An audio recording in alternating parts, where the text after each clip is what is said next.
Yeah, so I think for the past year, the war has been over.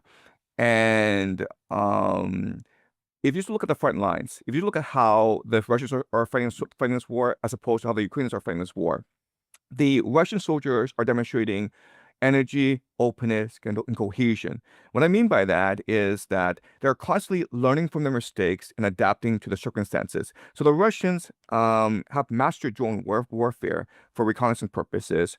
At first they were using these large battalion units to against the Ukrainians, and they realized that they could be easily targeted and attacked by drones. So now it's like two or three reconnaissance infantry on motorcycles, and that's destroying Ukrainian defenses because the front lines are huge, and the Ukrainians are not able to respond to such energy and innovation initiative among the Russian soldiers.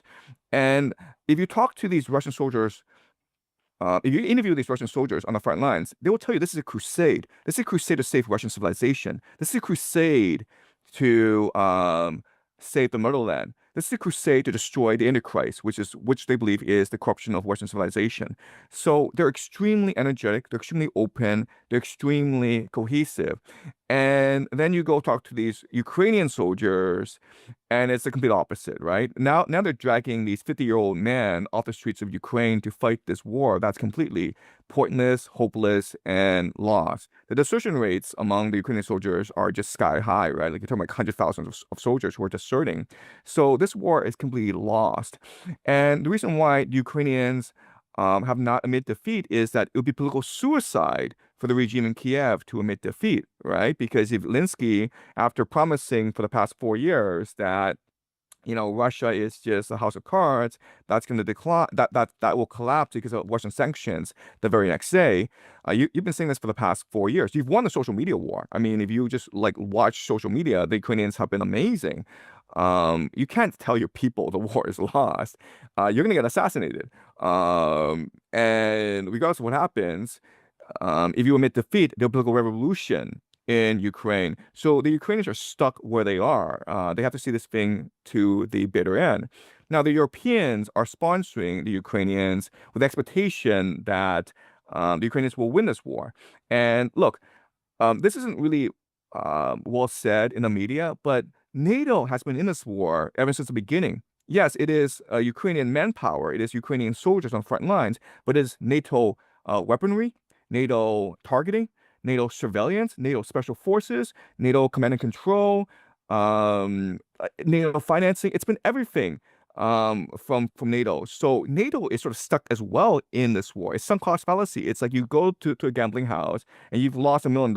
You can't leave because how do you tell your wife that you lost $1 million, right? So you're stuck where you are. So Ukraine's stuck, NATO is stuck, and this war is going to be resolved only by a military solution. I know there's a 20-point deal on the table right now. But there's no way that Ukraine can say yes to this. There's no way that NATO can say yes to this. And so I think what's going to happen is the Russians are going to march all the way to Odessa. And once they take Odessa, this war is over because Russia will have obtained all its strategic objectives. And by that point, NATO would have imploded by then. I like the way you use the openness as a point of departure, because often in the West we have to subscribe to the idea that we are open because we're the liberal democracy, where Russia's authoritarian, so it's closed. But it seems one of our main problems in Europe is that exactly that we have become closed in terms of refusing to see reality as it is. That I agree that usually in a war, the invading forces versus defending forces, you will see advantage of the defending ones in terms of morale because they're defending the homeland. They will have greater motivation as opposed to anyone who is just militarily opportunistic. But this has kind of been the assumption in the West that the Ukrainians would fight and the Russians would simply flee because they would realize the moral corruption of their government, who was just trying to snatch some new territories. But all of this left NATO out of the equation, though. That is, and if we leave NATO out, because we can't say that we're involved, suddenly that undermines our ability to interpret the motivations of the Russians. As you say, they genuinely see this as a war for their own existence, and I would add for a very good reason as well. But again, if we have to all conform to this narrative that it's just opportunism, they're just hungry for more territory, this is just the Russian DNA, all our analysis will then be wrong. And I'm wondering if you see the openness as part of the weakness we have, because it's not just one issue. I think a big crisis we have in the West is a crisis of lack of strategy. That is, we can't even interpret threats anymore. Threats entails assessing intentions and capabilities, but when you're obligated to hate your opponent, how can you possibly interpret their intentions and capabilities in an objective manner? I mean, in Europe, you can't even discuss the security concern of your opponents. I mean, come to this continent, try to explain what do you think are the security concerns of China, Iran, Russia. You would, crucified. You would have your career destroyed. They come after you. It's incredible. How are you going to have sensible policies if you can't actually talk about your opponents in a way that actually humanizes them? Look, I went to school at Yale, and this was like the late 90s. And Yale College, America at that point was a very open, dynamic society where you were welcome to criticize everyone and everything. And I said to myself, you know what? If a society is so open, there's no way it could ever decline. Fast forward to 2016, right? 2016, you had Brexit, you had the election of Donald Trump. And at this point, if you're part of the elite, now's a good time to reflect and appreciate the world isn't what you think it is. And to appreciate that there are some serious problems in society that need to be addressed, especially wealth inequality, especially corruption, especially debt among the poor. And so now's a good time to reset your society. Instead, the elite chose to turtle up and create their own bubble and just ignore all criticism. And this was made worse during COVID, and this became extremely insular. The elite became extremely insular after the Russians invaded Ukraine, because the Russians invading Ukraine was a paradigm shift for the Western elite, because they couldn't imagine like anyone could possibly challenge their empire, right? I mean, the Russians were this gas station with nuclear weapons, and they were poor, backward, barbarian people that survived on Western generosity. And their elite was extremely corrupt. So how could they dare possibly challenge us? So the Russian invasion was a major shot in the face of the elite. I mean, it sort of popped their bubble. But then, like, you know what? We'll just double down. We'll just continue believing our silly beliefs, even though they make no sense, and we'll believe that Ukraine will win this war. And so we've reached a point where, unfortunately, the biggest problem in the Western world is the arrogance, the insularity, and the close-mindedness of the elite. And the elite now has absolutely no strategic foresight. Not only will they refuse to consider the strategic considerations of Russia, Iran, and China, as you say, but they also refuse to admit that they could be at fault for what happened, right? They absolutely refuse to accept that NATO expansionism provoked the Russians into this war, and they have absolutely no plans for moving forward. You ask them, like, if Ukraine loses this war, what are you going to do? And they're like, they're not going to lose this war. Okay, well, what's going to happen if America forces you to send troops to Ukraine? Like, well, they have absolutely no idea what to do. So you have this Western elite that has put their heads in the sand. They collectively put their heads in the sand, and they're praying the sky doesn't fall on them. But the sky is going to fall on them. Yeah, no, well, again, this is I've never seen anything like this. People talked about propaganda during the invasion of Iraq.